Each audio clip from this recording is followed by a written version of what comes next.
پاکستانیوں تیار ہو جاؤ، اب مہنگائی کا وہ سیلاب آنے والا ہے کہ ہر چیز کی قیمت دگنی ہو چکی ہوگی۔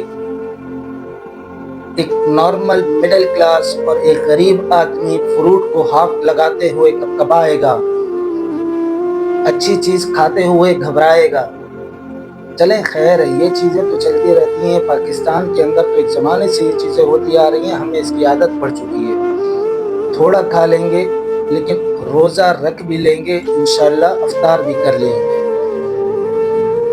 لیکن آج جس ٹاپک پہ بات کرنے چلا ہوں، مختصر سی بات ہے، اچھی طرح اپنے ذہنوں میں بٹھا لو۔ مسلمانوں، اپنا روزہ بچاؤ۔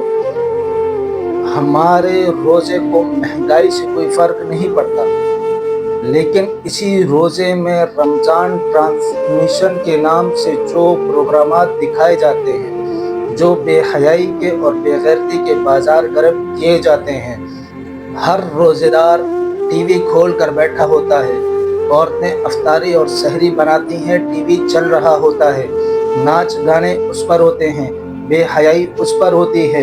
جو پورا سال مداریوں کی طرح ٹی وی پر ننگا ناچ رہے ہوتے ہیں، وہ رمضان میں ہمیں دین سکھانے کا ٹھیکہ اٹھا رہے ہوتے ہیں۔ جنہیں خود غسل اور استنجے کا معلوم نہیں، وہ دین بتا رہے ہوتے ہیں۔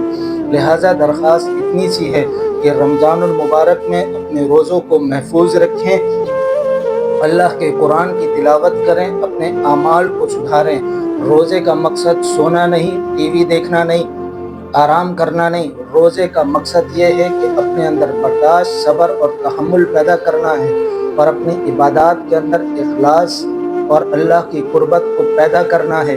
لہٰذا اس وقت کے اندر کوشش یہ کیجیے کہ رمضان کے شروع سے لے کر آخر تک اپنے گھر کے ٹی وی کو مکمل بند کریں، اللہ کے قرآن کی تلاوت کریں، احادیث کو پڑھیں، اور جو لوگ مساجد میں ادھر ادھر علماء کے بیان سنتے ہیں، یہ آپ لوگوں کا حق بنتا ہے کہ جو اللہ کا دین آپ باہر سے سیکھ کر آ رہے ہو، وہ گھر پہ آ کے خواتین کو بتانا اور سمجھانا۔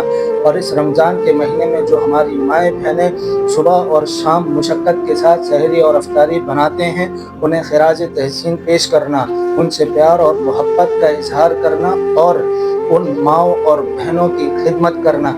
یہ رمضان المبارک ہے، اس رمضان المبارک کے مہینے کے روزے کو ضائع نہ ہونے دیں۔ لہٰذا آج سے عہد کریں کہ ہم ٹی وی کے بندروں سے دین نہیں سیکھیں گے۔ دین سیکھنا ہے تو علماء سے سیکھنا ہے، سمجھنا ہے تو علماء سے سمجھنا ہے۔ رمضان ٹرانسمیشن کا مکمل بائیکاٹ کریں گے، اور انشاءاللہ ہم اس رمضان المبارک کے اندر قرآن پاک کی تلاوت کریں گے، قرآن کو ترجمے کے اور تشریح اور تفسیر کے ساتھ پڑھیں گے، قرآن کو یاد بھی کریں گے، سمجھیں گے بھی، اور انشاءاللہ سمجھائیں گے بھی۔ اور اس کی برکت سے ہم پورا رمضان ایسا گزاریں گے کہ عید پر ہمیں واقعی ایک روحانی خوشی ملے، اور یہاں سے یہ سبق لے کر اٹھیں گے کہ ہم نے پوری زندگی رمضان کی طرح گزارنی ہے، تاکہ ہماری موت عید جیسی ہو انشاءاللہ۔ السلام علیکم۔